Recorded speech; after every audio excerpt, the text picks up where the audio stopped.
Gracias por venir a esta mesa, gracias por acudir tan masivamente en un horario en el que es tan poco propicio para cualquier tipo de actividad mental, pero nos vamos a activar. Mi nombre es Sonia Rodríguez y seré la encargada de conducir esta conversación.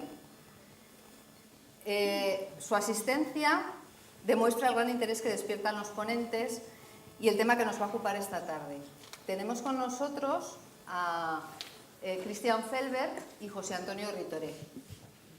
Hablaremos de la economía de bien común. La economía del bien común se presenta como una propuesta alternativa a los modelos socioeconómicos clásicos, representados en sus extremos por el comunismo y por el capitalismo más extremo, por el neocapitalismo o el capitalismo salvaje, que se ha revelado igualmente inapropiado para un adecuado desarrollo social y democrático y que es cuestionado por motivos evidentes. Crea desigualdades, ataca al medio ambiente, provoca la concentración, la acumulación de poder económico que indirectamente socava la democracia. También, por supuesto, hablaremos de redes sociales, de Internet, de tecnología y también de su capacidad para promover cambios sociales. La mesa se va a desarrollar de la siguiente manera. Primero va a intervenir Christian, va a exponer su programa y después habrá una intervención de José Antonio Ritoré, un diálogo entre nosotros tres y posteriormente podrá intervenir el público.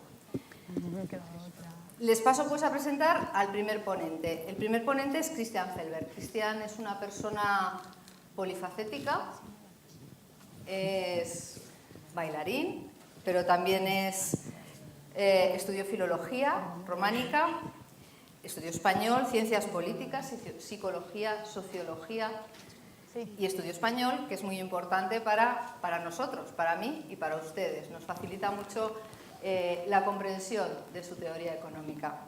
En una ocasión, en una de las entrevistas que he visto estos días sobre él decía que era un aspirante a todólogo, ¿no? a estudiar todología. Fue cofundador de ATTAC en Austria, ha mantenido una intensa actividad divulgativa y publicado varios libros y actualmente es profesor de economía en la Universidad de Viena. Aunque observen que no he mencionado la economía como uno de sus estudios, pero eso no le impide desarrollarse como divulgador. En una entrevista con Iñaki Gabilondo, en una de las entrevistas que he visto, se definía como ilustrador, el que ilustra, por su capacidad de entender contextos y profundizar en ellos y saber explicarlos a los demás. Así pues, invito a Christian a ilustrarnos. Haré el intento.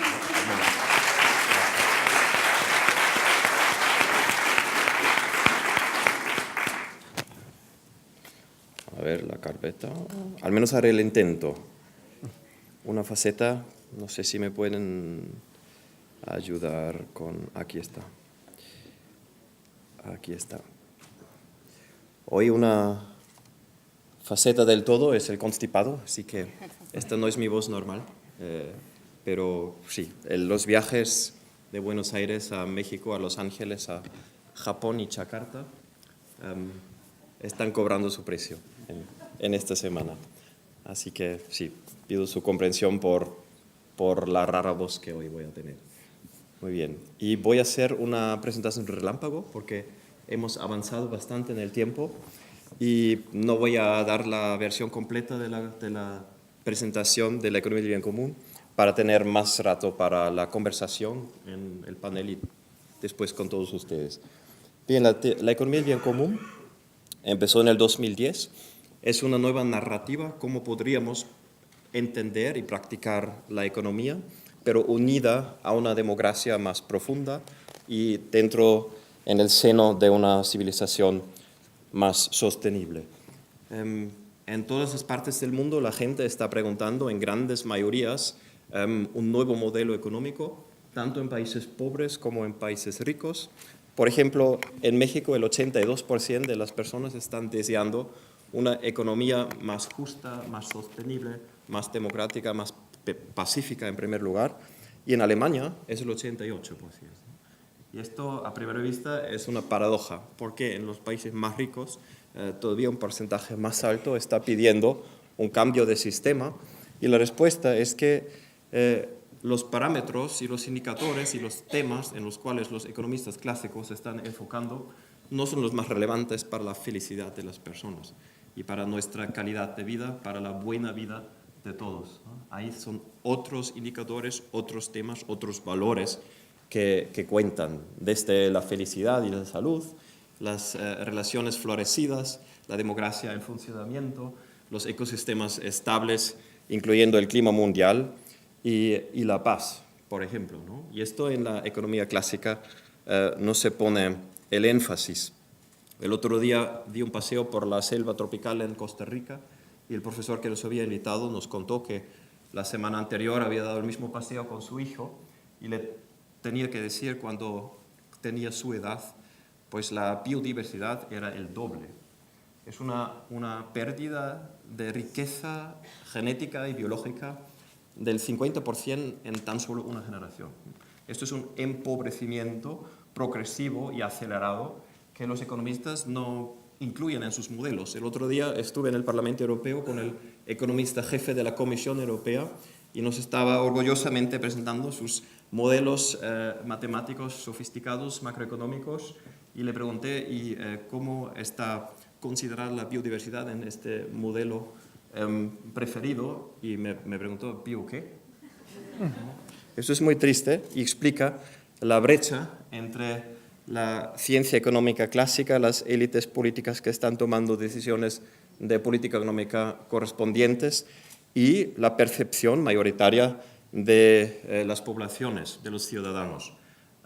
Afortunadamente, las alternativas que estamos deseando en mayorías ya están ahí, solo que no están en el centro del modelo actual, pero están creciendo como al menos gérmenes, y algunas de ellas ya son plantas más maduras.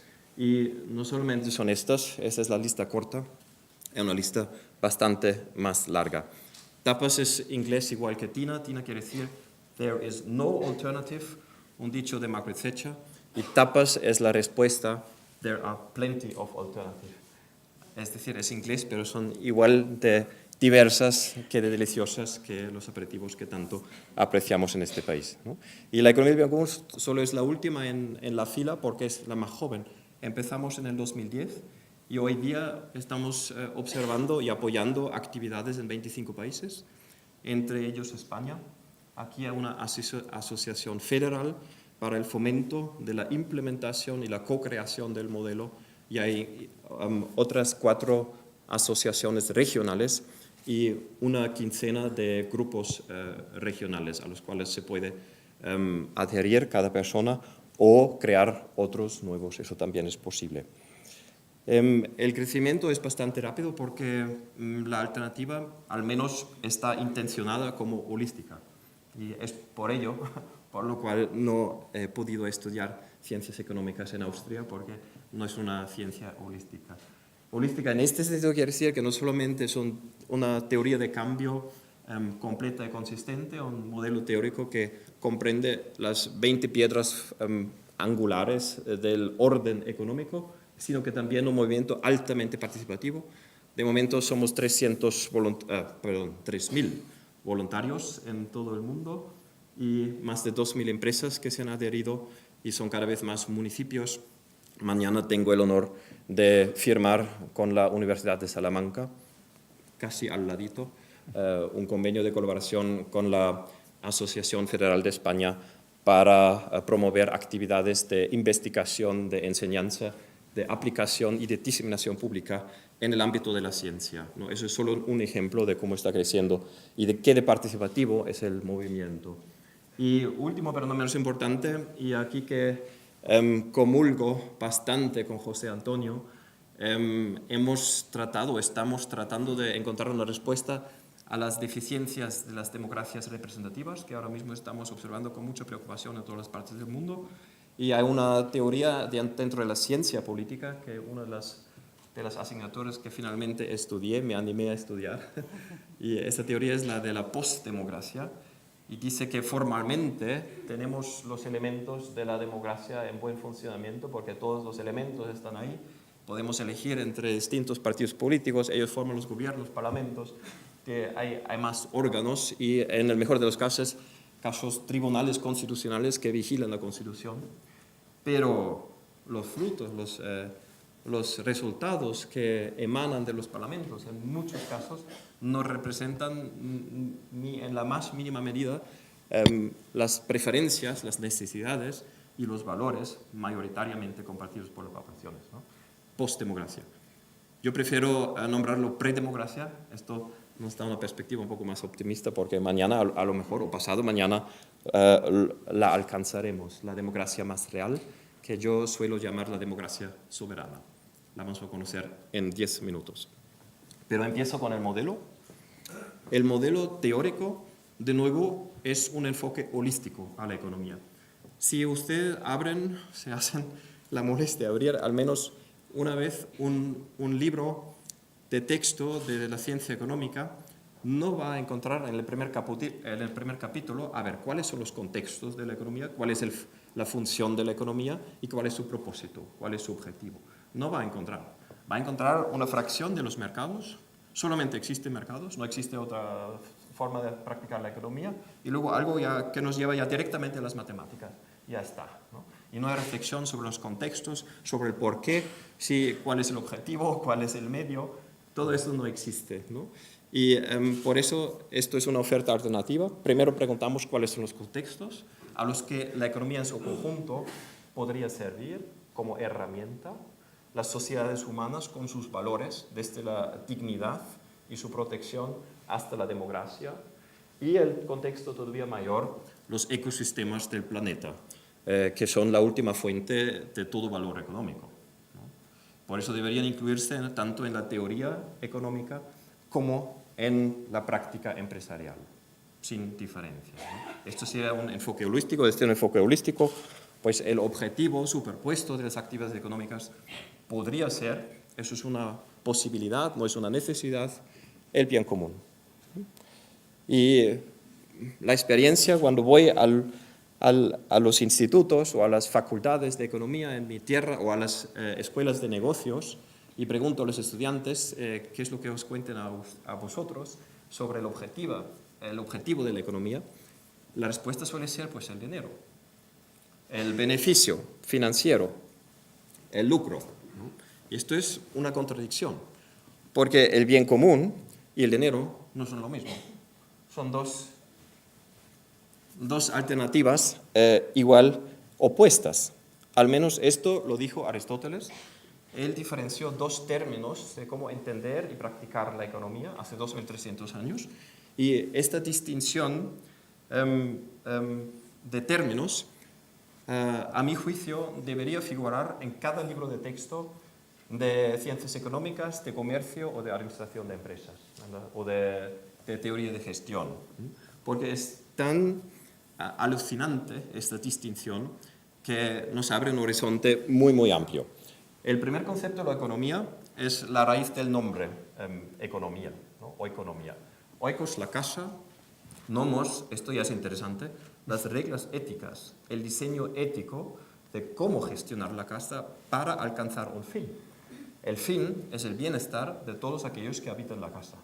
Así que la economía y la ciencia económica tienen un objetivo, el bienestar de todos aquellos quienes constituyen la economía nacional. En los libros de texto de la economía, hoy día dice, la economía se define como la gestión eficiente de escasos recursos. ¿Y dónde está el fin? ¿No? Se ha decapitado el fin de la ciencia económica, pero en el concepto de la economía está ahí. Hay un objetivo, el bien común, el bien de todos. Y el nomos son las reglas éticas, porque hay muchos economistas que piensan que la ciencia económica es libre de juicio, ¿no? Es objetiva, es no normativa. ¡Qué ilusión! ¡Qué equivocación! No existe una ciencia objetiva. Todas las ciencias son subjetivas, parten de premisas, de opiniones y de valores. Y la diferencia es que uno puede hacerlo transparente. Este es mi sistema de valores: dignidad, justicia, sostenibilidad, bien común, o lo oculto. Y nosotros somos científicos, somos objetivos. Aquí no hay ninguna normativa y solo tratamos de entender cómo los mercados funcionan, ¿no? Y nuestra ciencia es entender el funcionamiento del sistema natural de los mercados. Por eso hablaban de leyes de las leyes de los mercados, ¿no? Como si fueran leyes naturales. Pero Aristóteles difumó esa ilusión ofreciendo al menos dos conceptos de economía, y si hay dos, puede haber muchos más. Un número infinito de definiciones posibles de economía. La forma opuesta es la crematística. ¿Y cómo se distingue?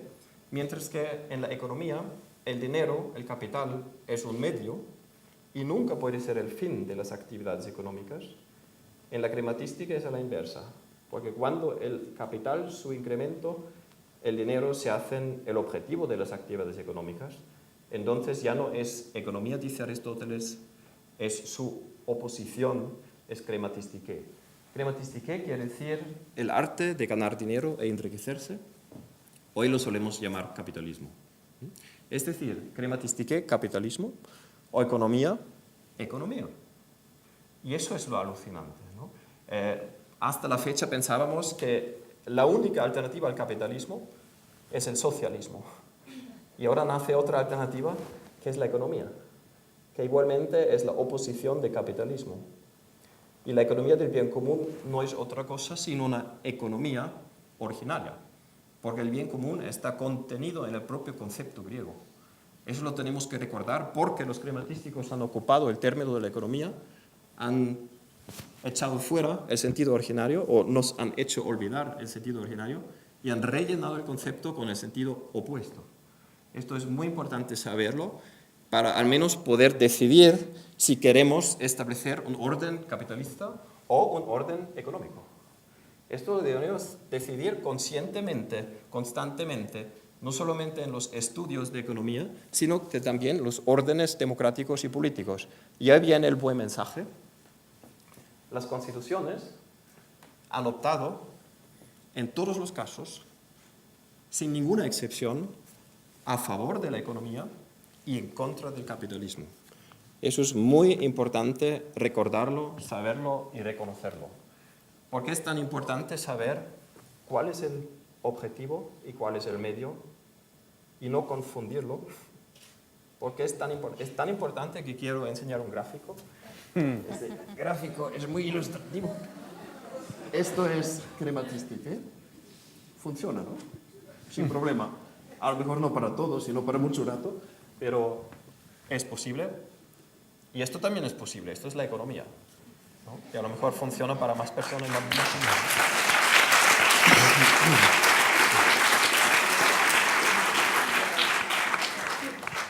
¿Por qué me paro tanto en este aspecto? Porque si no tenemos claro cuál es el fin y cuál es el medio, no sabemos medir el éxito correctamente.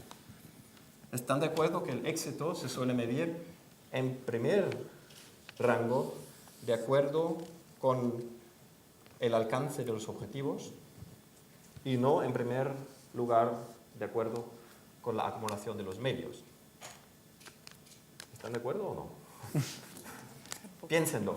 Yo creo que está claro que el éxito correctamente se mide de acuerdo con el alcance de los objetivos que hemos definido para nuestra empresa, para nuestra emprendeduría, para nuestro proyecto, para lo que estamos haciendo, en cualquier ámbito de la vida.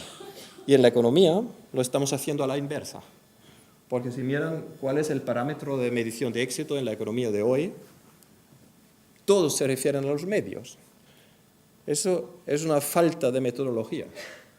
Porque esto no es una economía, esto es crematística. Porque en la crematística sí, el dinero y su crecimiento es el objetivo, pero no en la economía. En una economía de verdad, el objetivo es el crecimiento del bien común y la contribución al bien común. Y los parámetros de éxito, gracias a los cuales lo podemos medir, son otros, estos: producto del bien común, balance del bien común, examen del bien común. El producto del bien común, para ser breve, a pesar de que existen ya varios modelos y antecedentes, desde el índice de la vida mejor en la OECD hasta la felicidad nacional bruta del Bután, que no es nada bruta, sino muy tierna, de hecho, porque se está preguntando a los hogares, a los oikoi en griego, sobre todos los aspectos de calidad de vida. ¿Cómo están?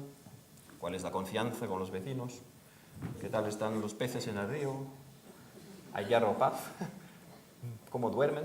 Los alemanes, campeones mundiales de las exportaciones, duermen cada vez peor. Porque cuanto más dinero tienen, más preocupaciones tienen y menos descansan. Estos son facts, ¿no? Pero no se incluyen en los modelos de los economistas, de los climatísticos, perdón. De los economistas sí se incluye y sí se considera y sí preguntan por qué duermen peor. A lo mejor porque otros aspectos de vida se están empeorando. Nuestra propuesta es no emular simplemente lo que se está haciendo en el Petán, sino reunirnos como vecinos libres y soberanos de Burgos, de Salamanca, de Ávila, de Valladolid, y componer entre nosotros el índice del bien común regional o incluso municipal. Y de las 150 propuestas que va a haber, ¿qué entendemos por calidad de vida? Pues vamos a seleccionar las 20 propuestas más apoyadas.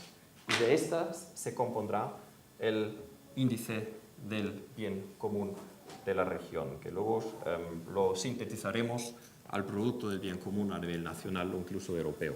Y si este indicador crece, tendremos absoluta certeza de que o seremos más felices, o más saludables, o más contentos, o dormiremos mejor, o tenemos menos guerras, o una naturaleza más biodiversa, o un clima mundial más estable. Solo por ejemplo. Al contrario, cuando el PIB crece, tenemos certeza de que solo una de las cualidades que acabo de enumerar habrá mejorado fiablemente. No tenemos. Porque el PIB es un indicador flojo a la hora de medir la calidad de vida, el bienestar general, el bien común, o el buen vivir, si se quiere. Y por eso, en el futuro, los climatísticos seguirán observando con mucho afán el PIB, pero los economistas ayudarán a encontrar el mejor producto del bien común que se puede crear. Y segundo, las empresas, porque queremos que contribuyan al bienestar de las naciones y a la riqueza de las naciones, pues también tienen que medir qué aportan concretamente al bienestar de las naciones. Si solamente miden cuánto dinero y cuánto capital tienen disponible, es una información relevante, interesante, y no la ponemos en duda, pero a la vez, o incluso más relevante e importante saber, es qué contribuyen a la riqueza de la sociedad. Y esta relación del éxito individual, éxito colectivo, ya fue un sueño de Adam Smith.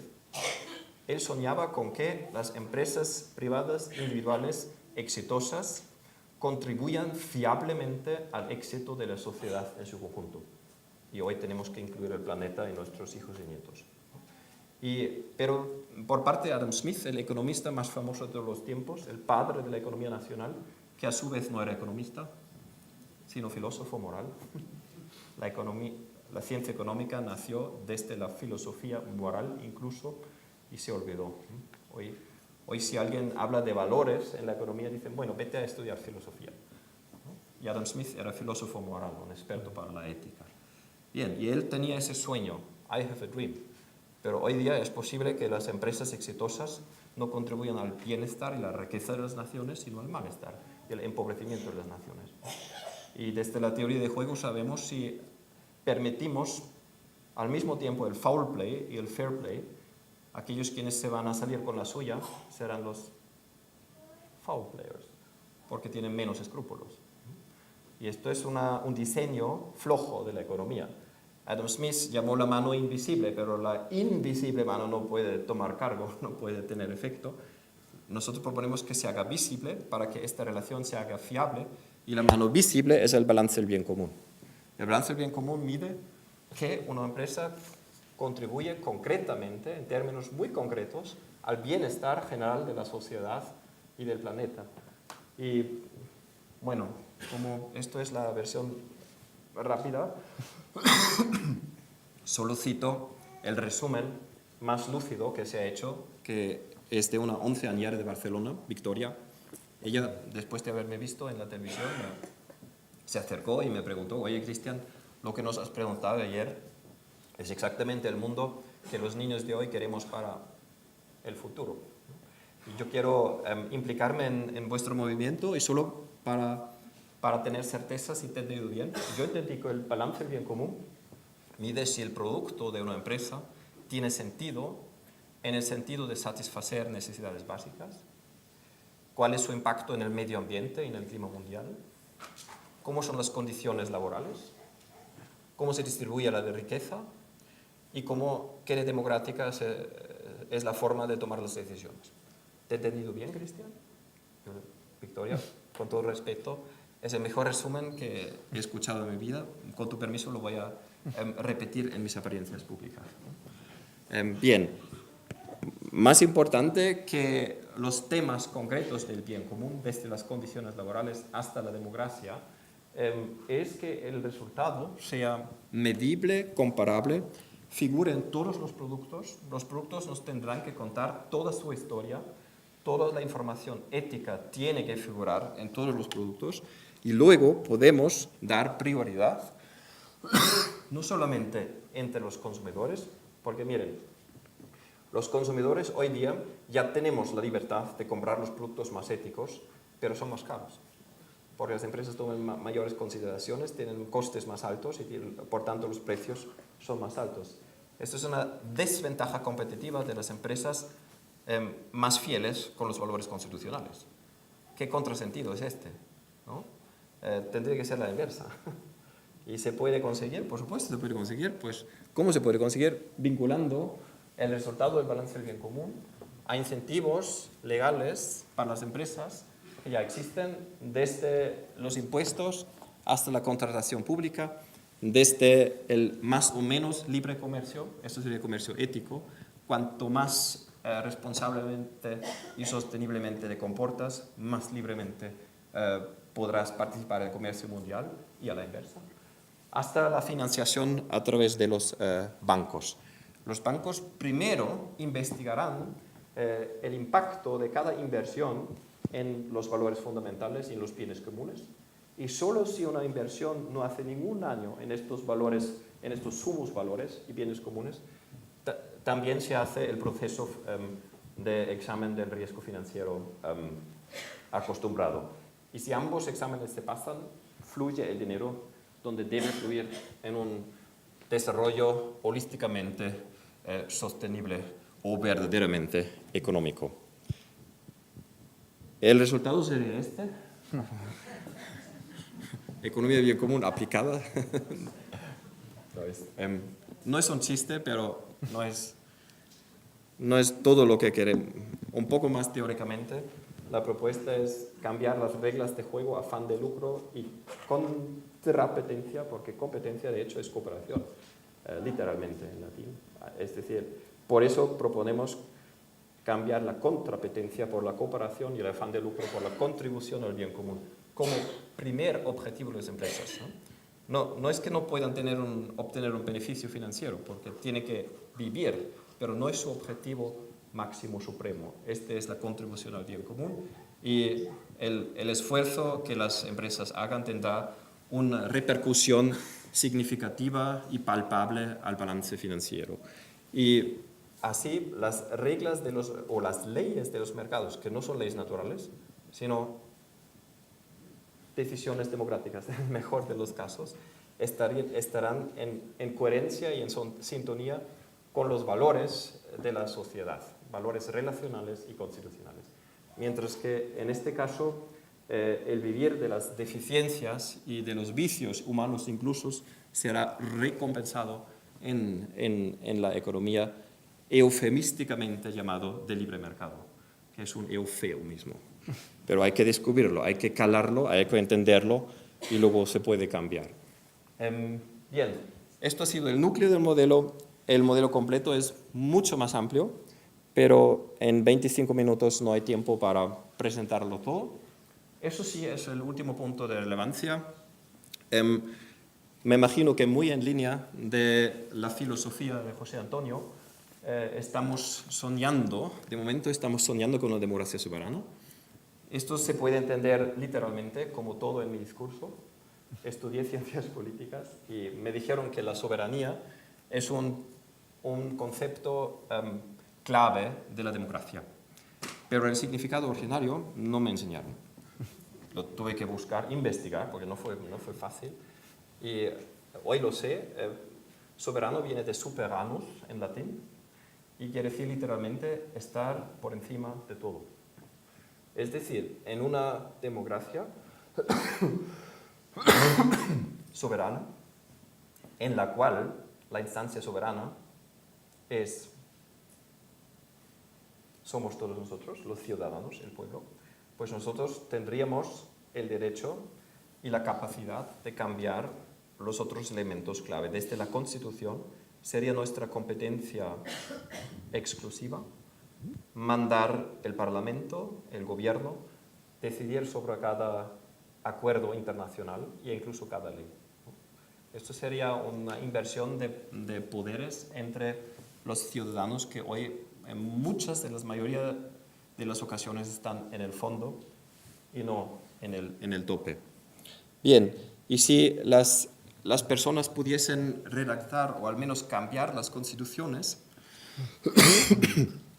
yo tengo absoluta certeza de que en ningún país del mundo habría banks too big to fail, bancos demasiado grandes como para fallar, o empresas transnacionales del tamaño de hoy, o libre circulación de capitales en paraísos fiscales, o patentes sobre seres vivos, o desigualdad desilimitada. Y desigualdad ilimitada. Sino que, y esto lo hemos comprobado en más de 500 experimentos en forma de juego. Hoy no tenemos tiempo para jugar, pero les puedo contar el resultado de estos juegos. En más de 500 experimentos en los cuales jugamos a la democracia, los ciudadanos decidieron que entre los ingresos mínimos y máximos debe haber un límite.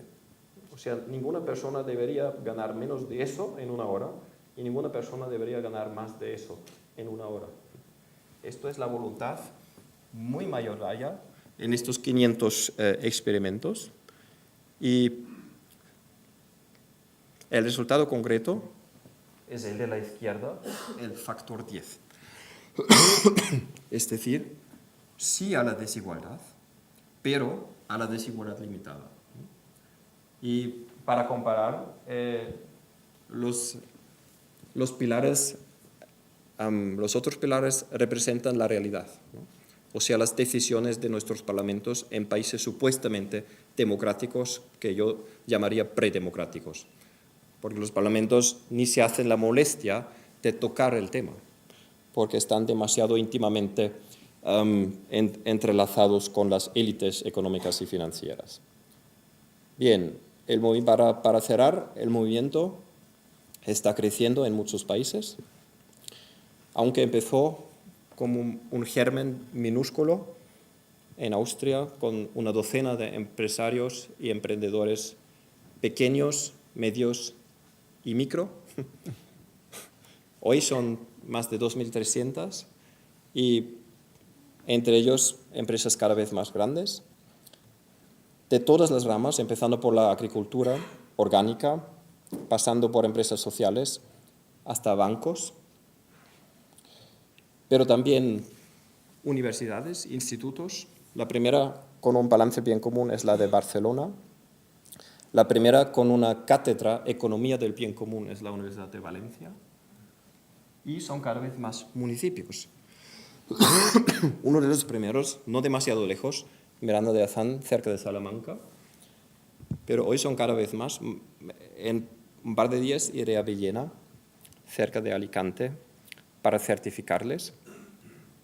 Y esto es la matriz de un distrito de Barcelona, yo creo que Burgos tiene 180.000 habitantes, este distrito de Barcelona tiene 170.000 habitantes, o sea, tiene el mismo tamaño de Burgos y está certificado del bien común. Y una de las consecuencias es que ahora mismo la primera docena de empresas privadas están arrancando el proceso de la certificación de las empresas privadas, gracias al balance hecho para la administración municipal.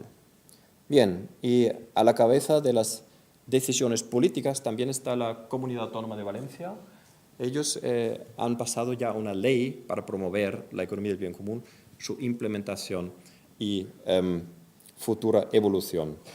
Incluso tenemos el respaldo de un órgano a nivel europeo, no uno con poder legislativo, pero uno muy representativo, que incluye la patronal, los sindicatos, los campesinos, los consumidores y otros, y ha aprobado una opinión sobre la economía del bien común con el 86% de sus votos, recomendando la inclusión del modelo en el marco legal de la Unión Europea. Ya está. Cierro con la cálida invitación a participar, involucrarse como persona, como empresa, como municipio, como ciudad de Burgos, como universidad. Todo es posible. Cuanto más ambiciosa la visión, más pragmática tiene que ser la estrategia de implementación. Y en eso hacemos mucha hincapié en encontrar herramientas factibles, realizables. En eso estamos. Y hay cada vez más personas ponentes quienes nos alientan a participar e involucrarnos. Muchas gracias por su atención. Sí, lo levanto.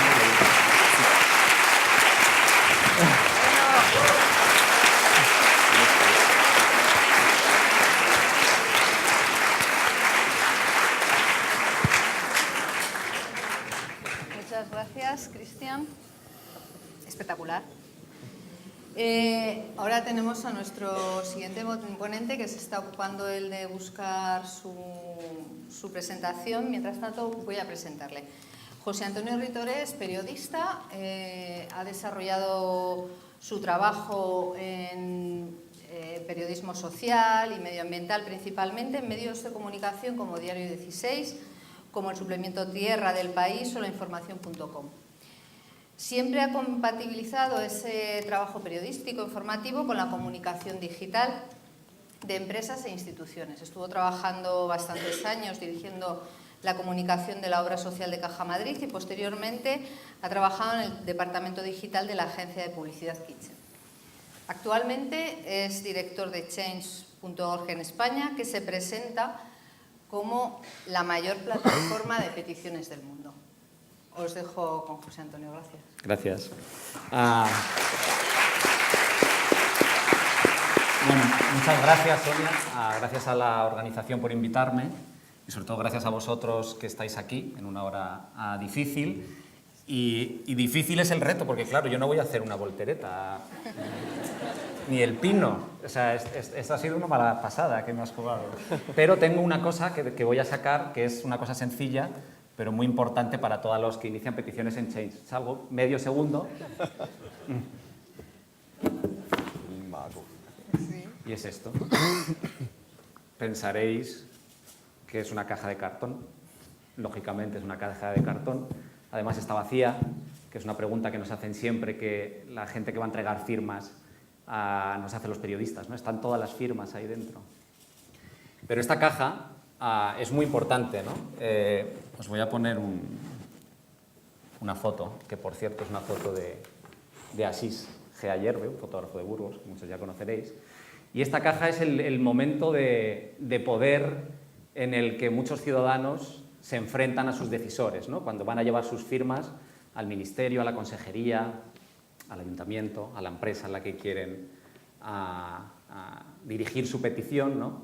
Y se produce un momento realmente un poco mágico porque, claro, entre ir así, ¿no? Con un boli y por lo menos tener algo en las manos, ¿no? Y tener esta caja, os garantizo que se sienten como acompañados. Yo ahora mismo, delante de vosotros, hasta me siento bien, ¿no? Me siento acompañado con una caja que representa el poder ciudadano. De hecho, en esa foto que veis ahí son un montón de creadores de petición que en las elecciones de 2015 se unieron para ir a las sedes de todos los partidos políticos a hablar con los líderes políticos y plantearles sus peticiones, ¿no?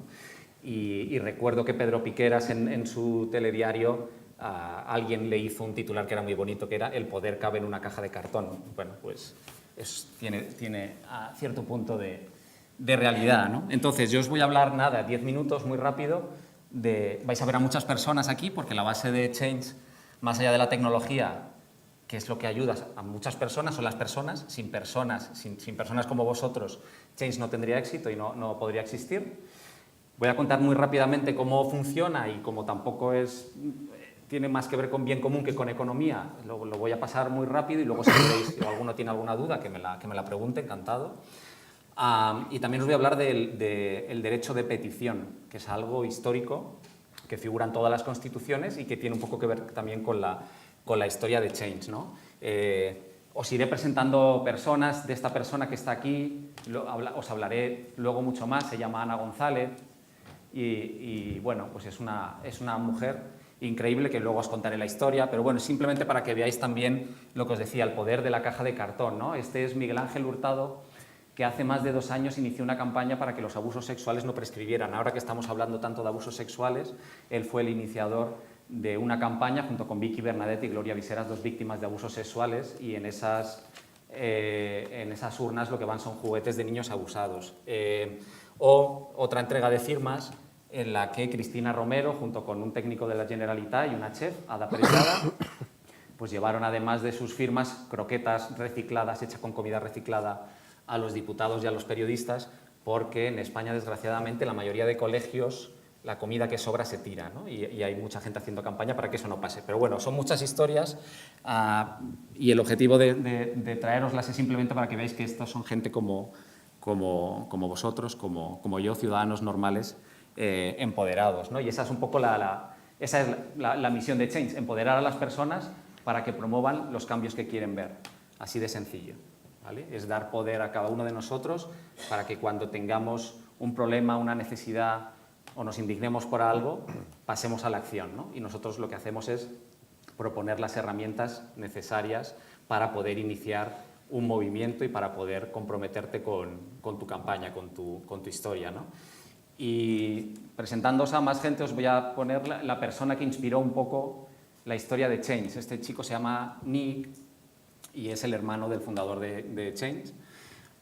Nick es homosexual y en una conversación con su hermano lo que le dijo es lo más duro de ser una persona homosexual en Estados Unidos no es la gente que nos discrimina, sino es la gente como tú, le dijo a Ben, que es el fundador de Change, que no hace nada para evitarlo, ¿no? O que se queda mirando sin decir nada, ¿no? Que esa es una de las bases por las que el acoso, el bullying, etcétera, se expande, ¿no? No solo es el que acosa o el que intimida, sino los que estamos y no decimos nada, ¿no? Y nos quedamos pasivos mirando, ¿no? Eso lo que hizo es que Ben Rattray, su hermano, en el año 2008, él estaba destinado a dedicarse al mundo de las finanzas, él es de San Francisco, de una familia bien acomodada, y después de haber pasado por Inglaterra y descubrir el sistema de peticiones inglés, pues digamos que atando cabos decidió, bueno, pues yo lo que quiero dedicarme es a crear una organización con base tecnológica que lo que intente es promover que todas esas personas que un día se han sentido desempoderadas no lo estén, ¿no? Y así es como nace Change en el año 2008, nace como una mezcla entre una plataforma de peticiones y una plataforma de contenido, era la época de los blogs, y 2 años después conocemos a esta mujer que se llama Ndumi Funda, que en el año 2010, en un cibercafé en Ciudad del Cabo, inició una petición dirigida al gobierno sudafricano para que pusiera fin a algo terrible que ocurría en Sudáfrica, que eran las violaciones coercitivas, ¿no? Que básicamente que lo que estaba de alguna manera permitiendo el gobierno es que heterosexuales ejercieran violencia sexual contra homosexuales para intentar que se volvieran heterosexuales, y el gobierno no lo estaba persiguiendo. Entonces Ndumi inició una petición porque su novia había sufrido esa atrocidad. La petición se hizo viral, reunió más de 200.000 firmas de ciudadanos de 130 países, y en 2010 nos dimos cuenta de que realmente la gente no quería tanto leer historias, leer blogs, consumir contenido, sino pasar a la acción, hacer cosas, movilizarse, ¿no? Y esa en realidad también es una de las motivaciones que yo personalmente como periodista me enamoran de Change, ¿no? Como periodista durante mucho tiempo he escrito mucho de muchas historias sociales, pero siempre había un punto en el que me retiraba y no podía hacer más, ¿no? Cuentas una historia, mucha gente la lee o poca gente, llamas la atención de la gente, pero luego pasas a otra historia y a otra, al día siguiente, ¿no? Y te queda la sensación de que te quedas a medio camino, ¿no? De que acabas de entrar en el corazón de una persona que te ha abierto su vida, su corazón, pero al día siguiente ya tienes que estar dedicándote a contar otra historia, ¿no? Entonces, la virtud y la emoción de esto es que podemos acompañar a esas personas mucho más allá de contar simplemente un día su historia. Les podemos acompañar en un proceso más largo, ¿no? Esto es muy rápido para que entendáis que Change no son solo peticiones, porque una de las preguntas que me hace todo el mundo es ¿pero se ganan las peticiones en Change o las ganan los ciudadanos? Y os puedo decir que hay una victoria cada hora en el mundo y 2 victorias al día en España. O sea que sí, podéis ganar una petición ciudadana en Change. Y igual que antes Cristian hablaba de la teoría del cambio, pues hay una teoría del cambio en el mundo de las peticiones ciudadanas que es muy sencillo. Conseguir que haya ciudadanos empoderados que movilizan a la sociedad, que acceden a los decisores y que provocan el cambio. Esos son como los 4 pasos de una petición ciudadana. Y esa parte de acceder a los decisores es crítica, ¿no? Luego podemos hablar de eso, ¿no? Pero me parece muy interesante, hablando también de la economía del bien común, lo importante que es hacer llegar ese mensaje a los legisladores, a los CEOs de las grandes empresas, porque ellos son los primeros que tienen que tomar conciencia de que hay una presión ciudadana demandando un comportamiento diferente, ¿no? Y como os digo, ese momento con la caja y con el decisor ocurre muchas veces. Esta fue una de las últimas. Ana González, que no está aquí, reunida con la ministra de Justicia para cambiar el Código Penal y las famosas cajas pues ahí, encima de la mesa, ¿no? Al final, como os decía, el sentido de Change o el origen de Change tiene que ver mucho con el derecho de petición, un derecho que tenemos todos nosotros reconocidos constitucionalmente y que, de hecho, a pesar de que durante mucho tiempo se creyó que era originario de Inglaterra, de una Carta Magna de Juan Sin Tierra del año 1215, no es así. Os puedo decir, y de hecho Ben Rattray se piensa que es así, pero la verdad es que tengo que contarle que no, que el origen del derecho de petición está en España. Está en las Cortes de León en el año 1188, que ya está reconocido además como el inicio del parlamentarismo por la UNESCO. En el 2013 se reconoció que el origen del parlamentarismo no está en el Reino Unido, sino que está en España. O sea que a veces nos cuesta inflarnos, ¿no?, cuando hablamos de temas españoles, y somos el origen del parlamentarismo y somos el origen del derecho de petición, porque ya en el 1188 se recogía en esa Carta Magna que los procuradores, que eran los representantes de las ciudades, podían llevar peticiones de sus ciudadanos a los reyes. O sea que ya empezamos a hablar del derecho de petición, que se reconoce oficialmente en el año 1837 en la Constitución, en la que hay un capítulo que dice literalmente: todo español tiene derecho de dirigir peticiones por escrito a las Cortes y al rey como determinen las leyes, ¿no? Es algo que siempre se ha tenido en cuenta, y el derecho de petición que tenemos ahora mismo reconocido en la Constitución española es este: todos los españoles tendrán el derecho de petición individual y colectiva por escrito, en la forma y con los efectos que determine la ley. Y curiosamente este punto, que mucha gente no lo sabrá, es que los miembros de las fuerzas o institutos armados o los cuerpos sometidos a disciplina militar solo podrán hacerlo individualmente. Bueno, más allá de eso, ahora os quiero contar, porque está muy bien que las cosas estén en las constituciones, como ha puesto Cristian, ¿no? El bien común, se supone que en todas nuestras constituciones reconocen que lo que queremos es tener una sociedad que vele por el bien común. La realidad es entender cómo esto se está implementando a nivel público, ¿no? Y esto es el resumen. Ahora mismo en el Congreso de los Diputados hay una comisión que se llama Comisión de Peticiones, que es prácticamente inactiva, prácticamente no hace nada. La última sesión que tuvo la realizó el 19 de junio de 2018 y no hay sesiones previstas, ¿no? Y el otro elemento de participación pública legislativa son las iniciativas legislativas populares. Esta es otra gran pregunta que me hacen. ¿Necesito 500.000 firmas para que mi petición sea un éxito? No. Con 300 firmas, si tú le haces una petición a Cristian para que vuelva a hacer el pino aquí, y con 100 firmas consigues convencer a Cristian de que haga el pino, esa es una victoria. Solo has necesitado 100 firmas. Por cierto, si alguien se anima, puede entrar ahora a hacer una petición. Cristian, por favor. Pobre, mañana. que te deje.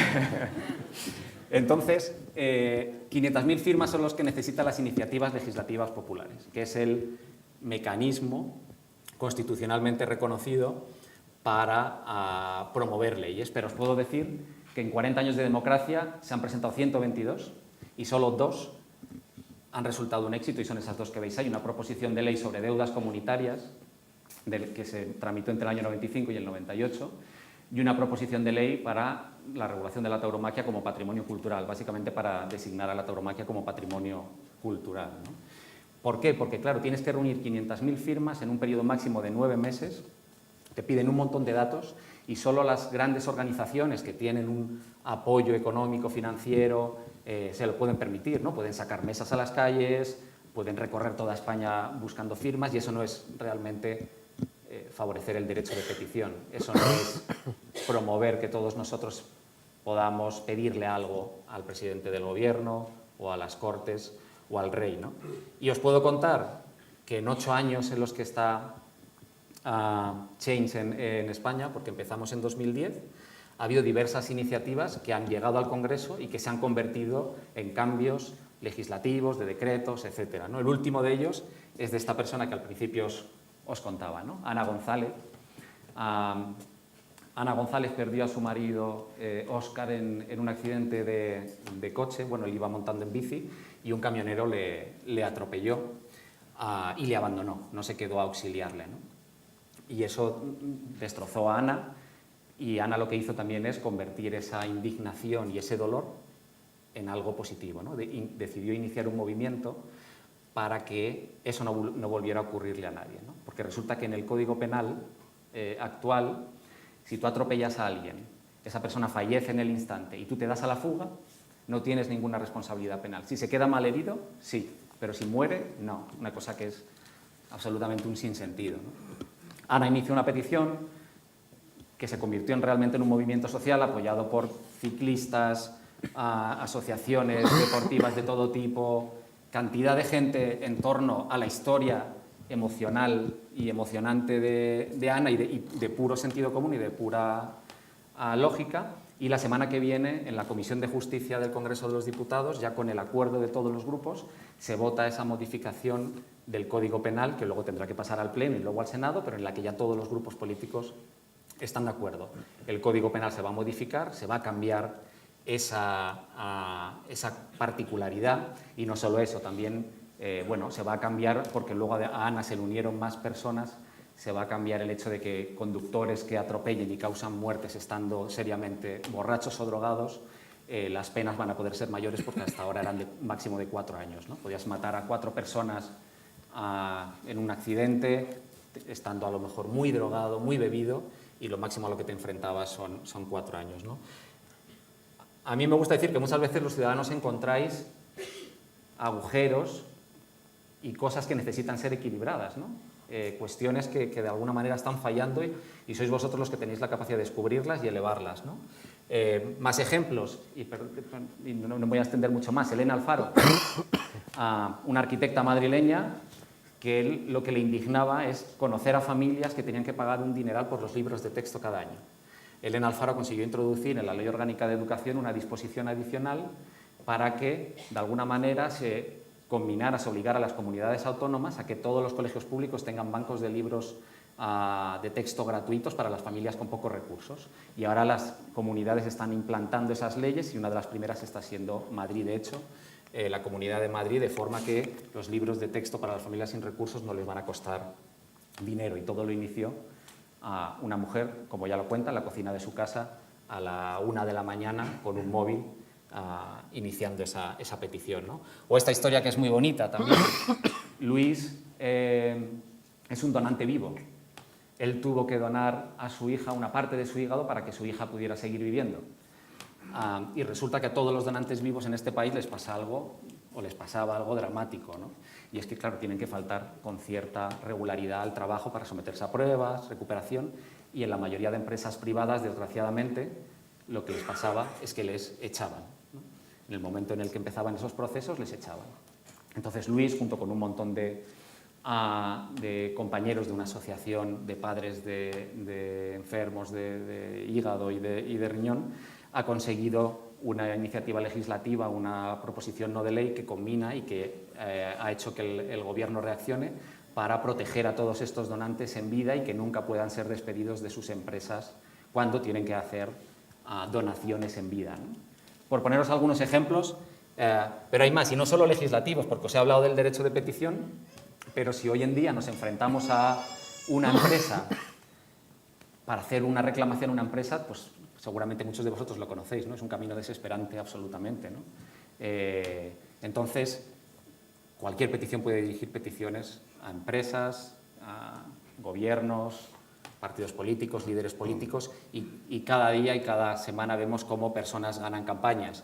Ismael, no le dejaban una persona con discapacidad al que en el banco, en el BBVA, no le dejaban sacar dinero y le pedían que fuera con un tutor porque él firma con su huella digital. Esa es su forma de firmar, pero por lo que sea no le dejaban hacerlo. Hice una petición hace 3 semanas y le han llamado 7 personas diferentes del banco para pedirle disculpas y para decirle que fue un error, lo cual también habla bien de la entidad, ¿no? Y de hecho la entidad respondió a todos los firmantes, ¿no?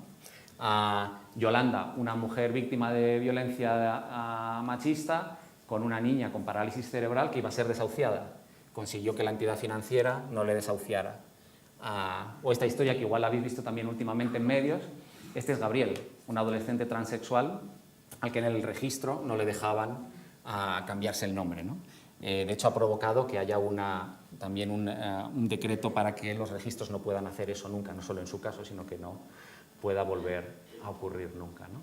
Estas son las historias de ciudadanos como vosotros, son las historias de gente que decidió un día pasar de la indignación a la acción y por eso os invito a que si queréis cambiar algo, lo cambiéis. Muchas gracias.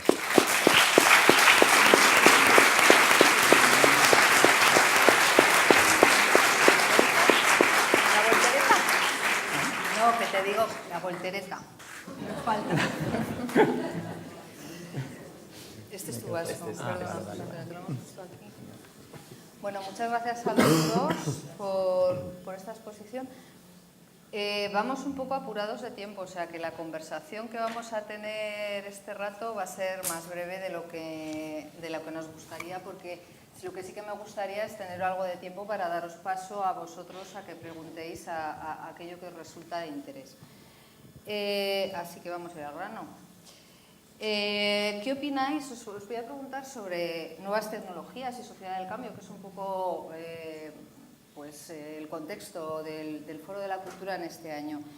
¿Creéis que la implosión, la utilización de nuevas tecnologías contribuyen a favorecer modelos más inclinados al individualismo, al ánimo de lucro, al economicismo, o pueden crear modelos más inclinados hacia un modelo más social o más comunitario? En general, ¿qué sentís? ¿Quién empieza? Empieza tú y luego, Venga. si queréis, para darle un poco de respiro a José Antonio. Vale. Todo es posible. Las tecnologías son herramientas igual que el dinero del capital. Eso requeriría que gobernáramos muy conscientemente, democráticamente, estos recursos y que decidiéramos con mente clara cuáles son las tecnologías que queremos evolucionar y cuáles son las tecnologías que o bien no queremos desarrollar o solamente para determinados usos. Hay ejemplos muy lindos en la historia donde hemos dicho que no a determinadas tecnologías. En Austria hubo un referéndum, uno de los dos en la actual república, y en uno de los dos los ciudadanos estaban de otra opinión que el gobierno. El gobierno quiso poner en marcha la primera y única central nuclear de Austria, pero había una controversia bastante fuerte en el país y no por ser demócrata el primer ministro austríaco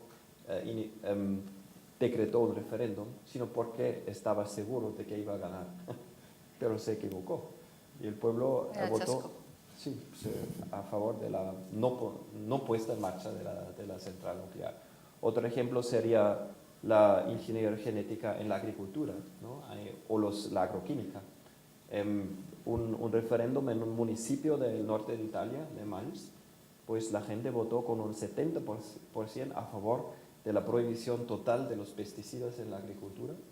Y en una de las comunidades autónomas de la India, en Sikkim, el Parlamento regional despidió una prohibición total de los agropesticidas, incluyendo la ingeniería genética, ¿no? Estos solo son ejemplos de que no hay que emplear todas las tecnologías que estamos desarrollando, y deberíamos, si fuéramos demócratas de verdad, en vez de dejarnos inundar por los tsunamis como si fueran fuerzas naturales, la digitalización, la virtualización y la no sé cuántos, deberíamos, bueno, hay nuevas posibilidades, qué bien, pero las tenemos que mirar.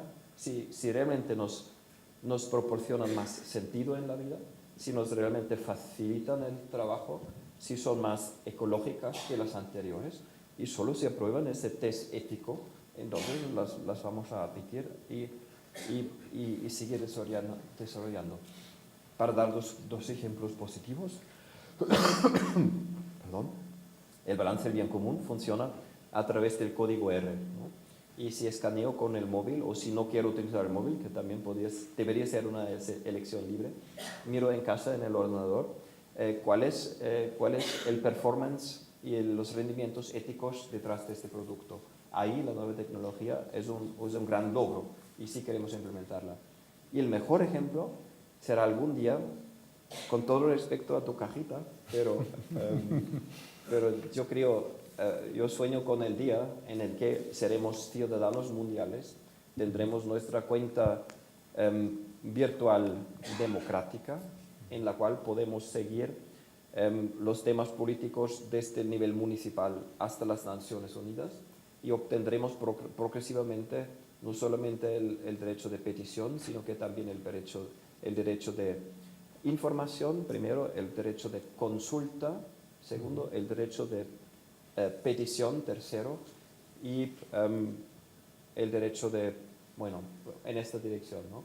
Y para esto, por supuesto que el Internet es la única tecnología que podemos imaginarnos. A lo mejor la intuición colectivizada algún día superará esta tecnología, pero de momento apuesto por el Internet.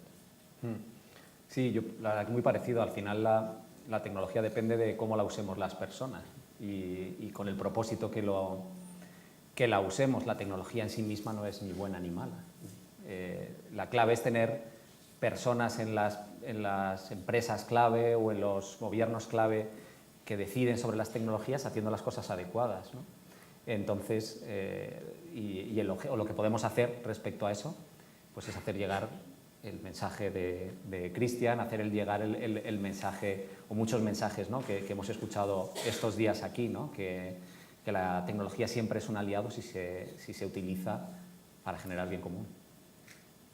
Sí, exactamente, estoy de acuerdo, pero en esa línea de ver la tecnología como un instrumento que podemos desarrollar a nuestra conveniencia, o que eso sería lo deseable, si tenemos en cuenta, por un lado, ciertos intereses de poderes económicos, de grandes poderes económicos, y otros intereses representados más por movimientos civiles, la realidad hoy por hoy es quién está ganando esa batalla, o quién tiene más acceso, o quién sabe utilizar mejor las tecnologías, y si hay manera también de salvarlo. Si la respuesta es no, los ciudadanos todavía estamos intentando luchar con eso, ¿cómo lo salvamos? ¿Qué caminos se están iniciando que pudieran ser exitosos en un futuro? Pues es una buena pregunta. Claro, sí, efectivamente sí, el acceso no es el mismo, ¿no? La facilidad de acceso es importante, es crítica, y eso también de alguna manera está cambiando, ¿no? No sé quién decía, yo creo que la persona que hizo la presentación, ¿no?, que no saber programar dentro de 20 o 30 años va a ser una especie de ser un poco un analfabeto. Tampoco comparto ese concepto, pero está claro que vivimos en un mundo en el que la tecnología tiene un papel importante, y si queremos intervenir en ese mundo tenemos que tener nosotros también como ciudadanos adoptar ciertos conocimientos o conocer a la gente que tiene esos conocimientos para provocar los comportamientos que queramos, ¿no? Entonces, está claro que el acceso es uno de los temas críticos y que desgraciadamente también tiene mucho que ver con las posibilidades económicas y sociales de la sociedad, pero como siempre eso se puede regular, ¿no? No sé si he tenido bien la pregunta, pero si solamente preguntamos cómo pueden todos acceder igualitariamente a estas nuevas herramientas y a estas nuevas plataformas. Sí, y escapar de ciertas manipulaciones que puedan existir por parte de determinados poderes económicos interesados. Ahí sí, me gustaría hacer un comentario. Como las grandes plataformas, desde Facebook hasta Google y otros, pues son cuasi monopolios ya. Y según la teoría clásica incluso de la economía, habría que dividirlas en partes menores o más partes. Pero yo creo que la solución más razonable sería que la Unión Europea, porque entre los gigantes virtuales de China y de Estados Unidos nosotros somos un guisante de momento, la solución más razonable sería que la Unión Europea dedicara una parte de sus programas de investigación científica al desarrollo de un Facebook, Google, a una plataforma de Internet pública con participación creativa de los co-creatives de libre licencia y que sea para nosotros una máquina de búsqueda sin publicidad, un libro de amigos y amigas sin algoritmos y que nos proporcione acceso a Internet, igual como un bien público, y dejar fuera esos grandes oligopolios y monopolios. Eso sería un gesto democrático atrevido, pero me parece totalmente lógico y sería una, ojalá también, respuesta a tu pregunta. Sí, sí que lo es. Has hecho una exposición de la economía del bien común. Entiendo que durante el tiempo del que has dispuesto pues tampoco has podido profundizar, pero una de las cuestiones que, tanto como porque la teoría económica está mucho más desarrollada, y yo quería que profundizaras un poco más sobre el asunto de la democracia soberana, ¿no? Y sobre todo que trataras de explicarnos cuáles serían, desde el punto de vista práctico, los pasos para llegar a esa democracia soberana. ¿Cómo mañana, qué tendríamos que hacer mañana para en un futuro cambiar las leyes y conseguir esa democracia más deliberativa que plantea? De acuerdo. Pues el primer paso sería crear la conciencia de la posible alternativa, que yo llamo la conciencia soberana. Y hace falta un par de elementos, ¿no? Primero, que la instancia soberana también había en la monarquía, solo que en la monarquía la instancia soberana era el rey o la reina. A diferencia de la democracia, los reyes y las reinas tenían derechos soberanos, es decir, como instancia de rey o reina, y entre estos derechos figuraban, entre otros, la decisión sobre guerra y paz, o el derecho de emitir el dinero, y otros derechos de relevancia muy significativos. Y en la transición de las monarquías a las democracias, nos hemos enfocado tanto en los derechos individuales, derechos fundamentales y humanos, que es un logro absolutamente valioso, pero que a la vez nos hemos olvidado de los derechos colectivos, que son los derechos soberanos. Y si hiciéramos la analogía entre el derecho soberano en la monarquía de decidir sobre guerra y paz y el derecho soberano de decidir sobre guerra y paz en la democracia, entonces el gobierno español, por ejemplo, no podría tomar la decisión de participar en una guerra o no. Tendría, por la voluntad de la Constitución, tendría que preguntar al pueblo. Y yo recuerdo el caso de la participación de España en la guerra de ataque contra el derecho internacional en Irak, y a lo mejor una de las consecuencias fue el atentado de Atocha. Y si el gobierno hubiera tenido que preguntar a los ciudadanos, ¿ustedes quieren que vayamos a la guerra?, según las encuestas que a mí me constan, la gente habría dicho que no. Y a lo mejor entonces no habría habido ese atentado en Atocha. Eso es solo un ejemplo. Ahora, tu pregunta, la idea es empezar en los municipios de Change. A lo mejor existen ya Change municipios, no sé. Existen gobiernos municipales, como el de Madrid, Zaragoza, Barcelona, que tienen plataformas muy parecidas. En Madrid se llama Decide Madrid, no sé si aquí en Burgos existe, y Decide Madrid lo que propone, lo que pueden los ciudadanos es proponer sobre todo proyectos de presupuestos. Quiero que arregle mi barrio, cuesta esto, etcétera, ¿no? por poner un ejemplo. Pues esto sería un punto de enlace posible entre tu movimiento y el nuestro. Y la propuesta nuestra es que se organicen asambleas soberanas que duran entre 6 y 12 meses. Y en esas asambleas soberanas compuestas de unas 50 personas, primero se ponen sobre la mesa las 10 preguntas más ardientes en cuanto a la economía, al sistema financiero monetario, comercio internacional, educación, lo que sea, agricultura, y luego se buscan varias alternativas, no una propuesta, sino varias propuestas. Pueden llegar de todos los sectores, de todos los grupos de interés de la sociedad, y al final los ciudadanos toman la decisión, no votando a favor de cada propuesta, sino midiendo la resistencia contra cada propuesta. Esto es un método absolutamente sabio, porque ganará aquella propuesta que provoque el menor dolor y la menor pérdida de libertad en el cuerpo soberano. Eso es difícil de explicarlo, eso hay que jugarlo, pero precisamente para conocer estos juegos estarían las asambleas municipales, ¿no? Y en estas asambleas municipales la gente poco a poco asumiría la conciencia soberana, aprende a lo que podría ser posible algún día, no solamente cambiar o tapar pequeños agujeros. Me llama la atención esa metáfora, porque yo creo que en el inicio vamos a tapar agujeros, pero más tarde vamos a no solamente cambiar la Constitución, sino tomar dominio de la Constitución. Al final del proceso, la Constitución será una competencia exclusiva de la instancia más alta, lógicamente, porque ¿de quién, sino de la instancia más alta, debe ser escrita o cambiada la Constitución? Y los parlamentos luego están para ejecutar la Constitución tal y como nosotros la habremos definido en 20, 30, 40 o 50 años. Creo que voy a pasar ya porque me han avisado ya que queda poco tiempo y entonces me interesa daros participación sobre todo. Si quisierais hacer alguna pregunta podéis levantar la mano y lanzar la pregunta.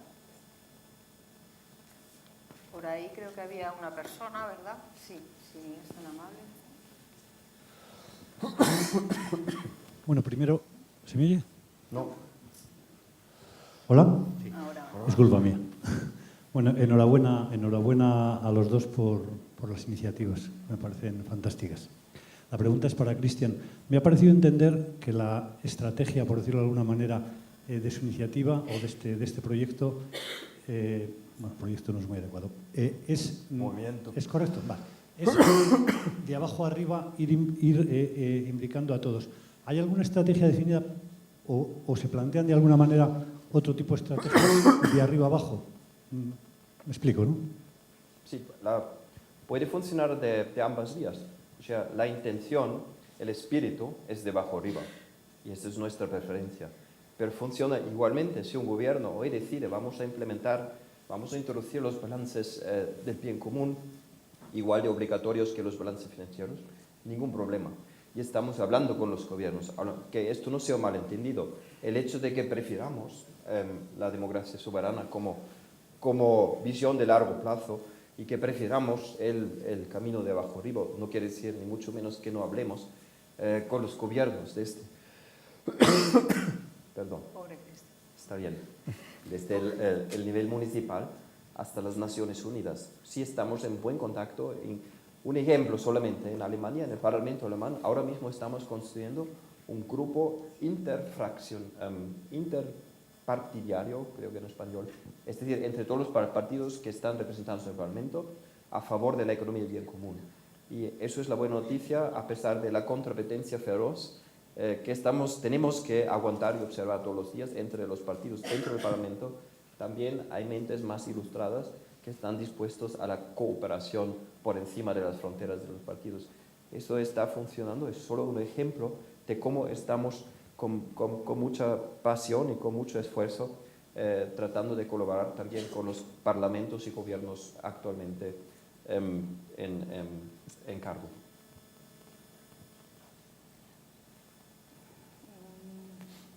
Chema, por favor. Buenas tardes, gracias por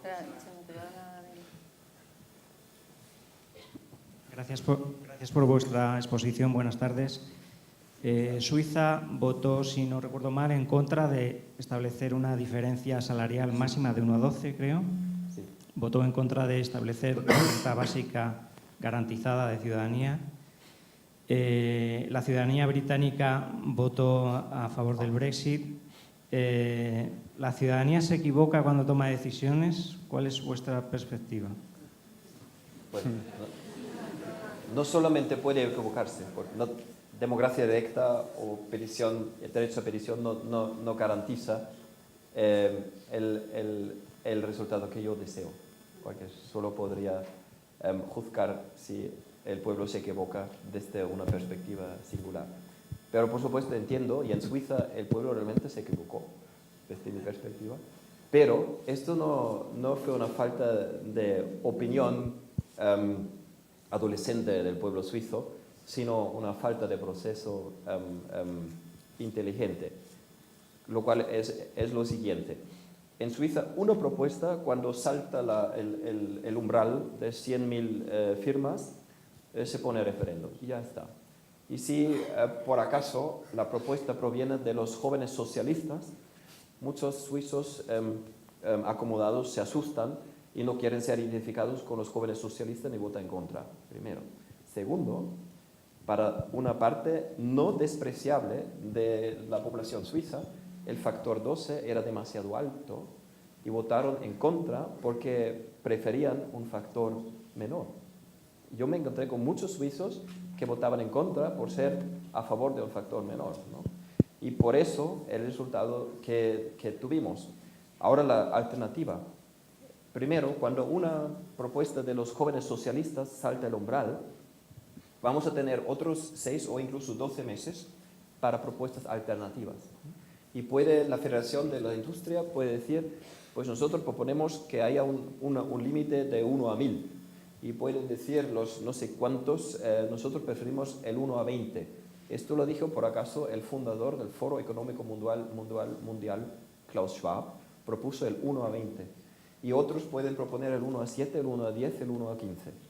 Y luego, si tenemos al menos 5 o 6 propuestas y medimos la resistencia contra las 6 propuestas, yo apuesto todo lo que tengo que no va a ganar la propuesta de 900.000.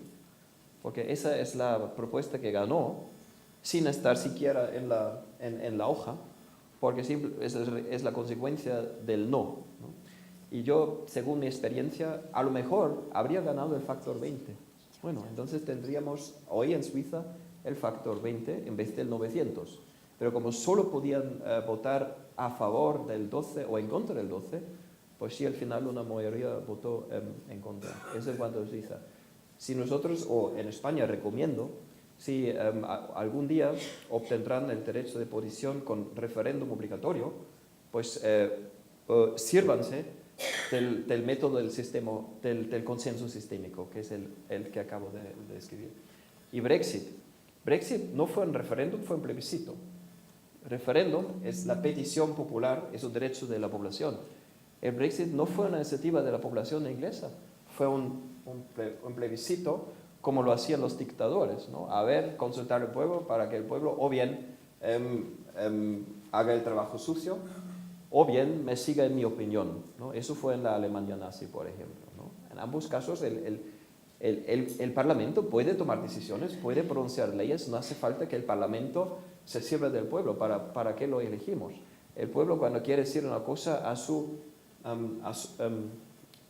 él mismo, puede servirse de la petición popular. O sea, en la democracia soberana con la que nosotros soñamos, el gobierno británico no habría tenido el derecho de hacer ese referéndum.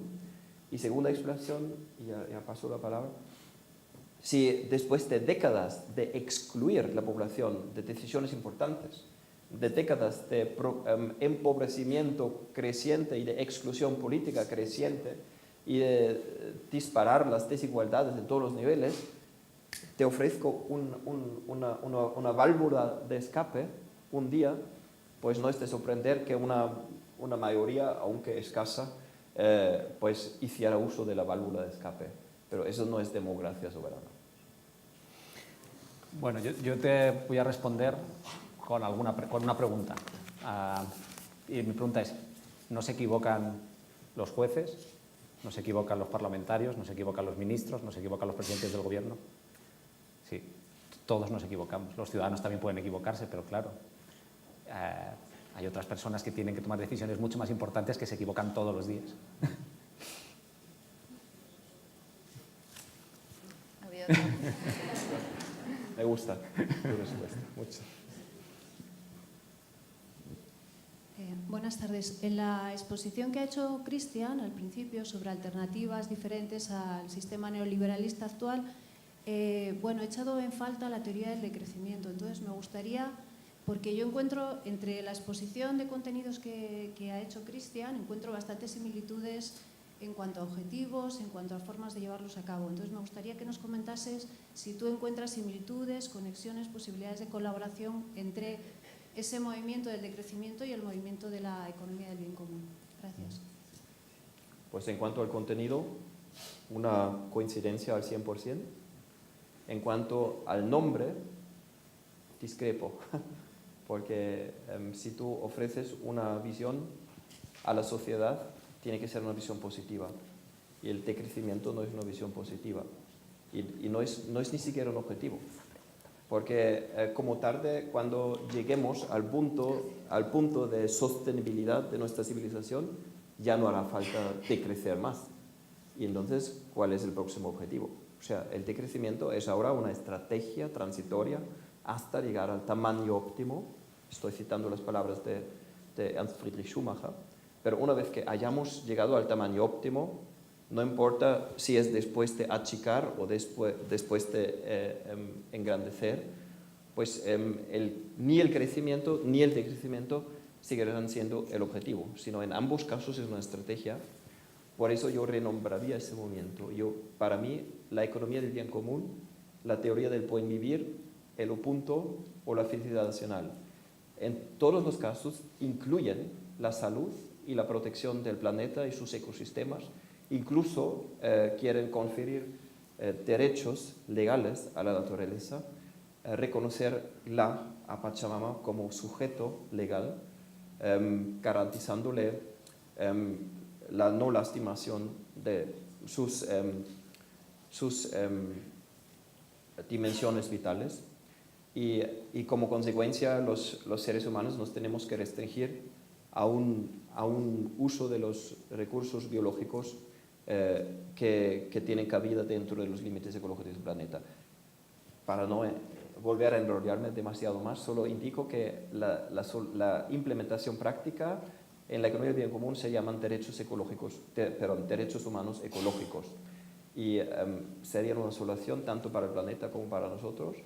Y están en línea con la teoría del decrecimiento. Ya lo he dicho, la única diferencia es el nombre. Quedaría una última pregunta y una persona ahí por detrás de ti va a venir. Digo, para que no te asuste. Sí, gracias. ¿Funciona?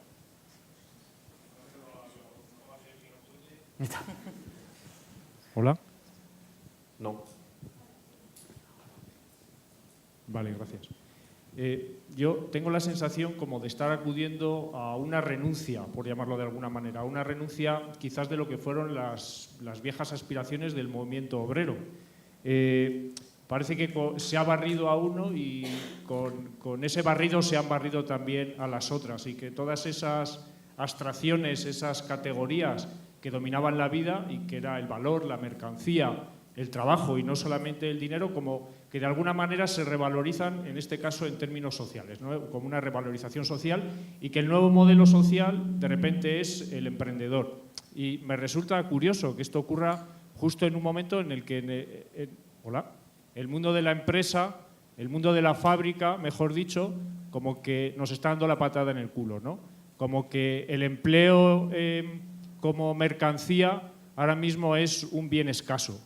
Y yo me pregunto qué pasa con todas aquellas prácticas, todas aquellas lógicas que no eran las del intercambio, que eran prácticas comunitarias, que eran lógicas de la comunidad y que se han llegado a reformular también desde gente que piensa en el bien común, como el poner la vida en el centro. ¿Dónde están los grados de compatibilidad y dónde están como ciertas trampas que nos creamos nosotros mismos con el signo de los tiempos? No estoy seguro si he entendido bien. ¿Me podéis ayudar? ¿Empiezas tú? ¿Tú has Yo- entendido? O sea, sí. La compatibilidad entre... A ver, ¿qué has entendido tú? Ah, A ver, a ver. gracias.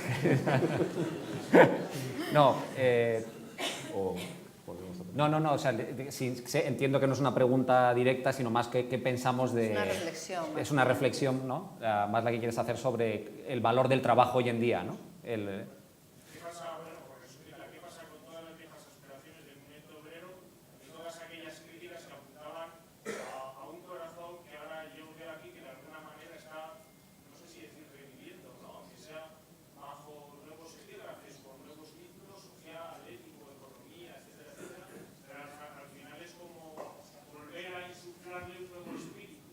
Al final, las mercancías y el clasicazgo nosotros antiguamente apuntaban, había mucha resistencia de la fábrica, había una resistencia al ser concebido como pura mercancía, todas esas viejas categorías que andaban en concreto que teníamos todos. Bueno, sí, la verdad es que os voy a hablar de una cosa que me pasó ayer.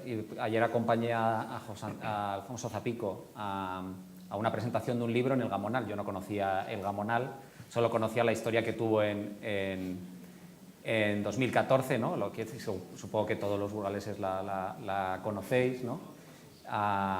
Y realmente y a raíz de hablar con muchas personas de aquí de Burgos y también de conocer la historia de la revolución de octubre de los mineros en Asturias en el 34, sí, o sea, me quedó la sensación de que hay una parte de eso que estás diciendo que se está perdiendo y que parece ser como que es casi un proceso natural sobre el que es difícil actuar, ¿no? Pero al mismo tiempo también me quedó la sensación de que todos y cada uno de vosotros sois los que podéis mantener vivo eso que nos estás preguntando, qué pensamos en qué punto está, ¿no? O sea, quiero decir, y no quiero que esto se vea como te paso la responsabilidad, creo que cada uno de nosotros individualmente tenemos una responsabilidad de preservar lo que nos parece relevante, importante y elevarlo. Y no toda la responsabilidad es siempre del gobierno, del ayuntamiento, de las Naciones Unidas, ¿no? Es muy cómodo que los demás tomen decisiones por nosotros, pero a veces tenemos que tomar nosotros decisiones, ¿no? Y a mí me asombra cómo ciudadanos normales toman la decisión de 2 años dejo casi de trabajar y me dedico, como Ana, a intentar cambiar una ley, ¿no? Entonces, yo lo que diría es sentiros empoderados de alguna manera para, si queréis preservar una historia, una memoria y queréis reivindicar algo, hacerlo, buscar las formas para hacerlo, porque las herramientas están ahí y tenéis todo el potencial y el derecho a hacerlo, ¿no? La memoria y es vuestra, o sea que en ese sentido a por ello, diría. Y una de las herramientas podría ser el índice del bien común regional. Yo entendí intuitivamente cómo podemos no perder o reconectar con lo realmente esencial, vital en la vida y lo que realmente tiene valor. Y para eso no solamente hace falta ejercicio de conexión de cada uno y cada una, sino que también colectivamente, ¿no? Y el índice del bien común regional precisamente va a ello. ¿Qué es lo más valioso en la vida y en la convivencia? Y entonces podemos reconectar con los valores de verdad y desechar todo lo que es ilusión o engaño incluso, ¿no? Y a lo mejor esto es una posible respuesta a tu pregunta. Y las empresas que hacen el balance del bien común hacen el mismo ejercicio, no solamente con ellas mismas, sino por ejemplo, entre otras, con los consumidores, y en la relación ética con los consumidores, las empresas que hacen balance del bien común tienen que preguntar a los consumidores, oye, lo que estás a punto de comprar o lo que estás considerando que compres, ¿lo necesitas realmente? Lo tienen que hacer. Y algunas empresas, el efecto ha sido que se renuncia a la compra, se demora la compra, se compra otra cosa o se va a otra empresa. Y a primera vista eso es paradójico, porque la marketing dice tienes que vender al máximo, ¿no? Y esto es la máxima estupidez. Y el efecto inmediato es a lo mejor vender un poco menos, pero la autenticidad, la honestidad y la confianza que creas con esto, pues te hace ganar unos clientes habituales, absolutamente fiables, es más felicidad. Y no por último, gracias a este aspecto, es uno de los 20 aspectos del balance del bien común. Algunos de los primeros estudios científicos nos atestan un efecto de decrecimiento al balance del bien común, que para nosotros es uno de los máximos piropos que podemos imaginar. Bueno, muchas gracias a los dos. Tenemos que terminar aquí porque, bueno, pues esto tiene que continuar. He disfrutado mucho de estas intervenciones, he aprendido un montón. Yo creo que el público estará conmigo y, bueno, pues agradeceros mucho vuestra presencia. ¿Puedo decir una última cosita? Sí. Como aprendí una cosa muy importante, que la democracia no nació en Inglaterra, sino en León. Y el logotipo de la economía del bien común es el diente de león. Y el diente de león es una metáfora, la flor la conocemos, pero el diente de león puede convertirse en el derecho de petición. Gracias.